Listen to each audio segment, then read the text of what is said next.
As the adjective in our publication's globally renowned name suggests, we often review old games around here. And while it can be enlightening to critique old games through a modern lens, it can also be problematic. I mean, there's a fine line between feeling retro and feeling old. And Doom 64 crossed that line a long time ago.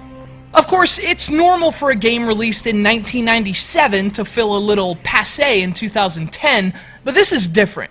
Doom 64 would have been passé in 1996. The day it released, this game was already more old-fashioned than your grandmother's drapes, even though it came during an era in which games like GoldenEye were changing first-person shooters forever. Doom 64 was deliberately demode and proud of it. This was old-school Doom for old-school fans.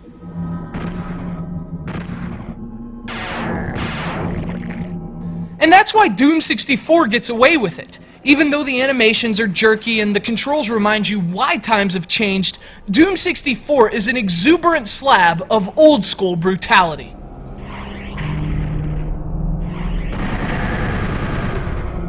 Doom 64 resurrects the anonymous space marine who fought through the bowels of hell in the original Doom games. But as it turns out, a single malicious beast known simply as the Mother Demon has survived his devastation, and it's revived the decayed corpses that he left behind. His new mission? Merciless extermination! Fortunately, his mission's as fun as it is grisly, and each of the game's 32 levels follows a simple formula.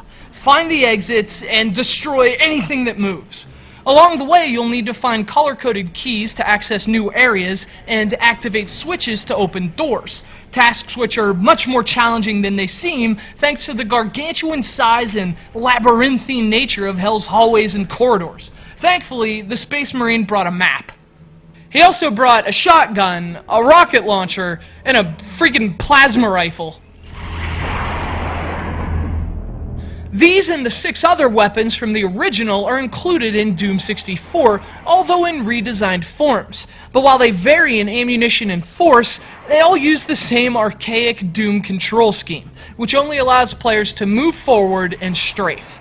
You can't jump, or aim with crosshairs, or even look up and down. This scheme was designed well before such control intricacies existed, and Doom 64 stubbornly preserves that tradition. It's definitely nostalgic, but to be blunt, Doom's controls were outdated in 1997, let alone 2010. But players undaunted by old-school controls won't mind, and they shouldn't mind. Other games only wish they could be as awesome as Doom 64, even with its dated controls. And the contrast settings. I mean, looking at this game is like wearing sunglasses at night. Otherwise, just about everything about this over-the-top assault on Hades' bloodthirsty minions is enjoyable. Although a bit stiff and animated poorly, the weapons are a literal and figurative blast, and the level designs are genuinely challenging to decipher.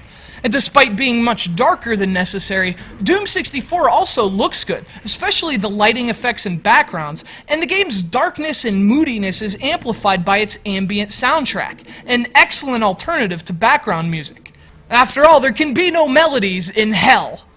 Especially not while demons are being blown into blood-soaked chunks of satanic pudding, which is what our anonymous space marine mixes with whiskey and drinks for breakfast. That's badass, and provided you can deal with gaming antiquity, so is Doom 64.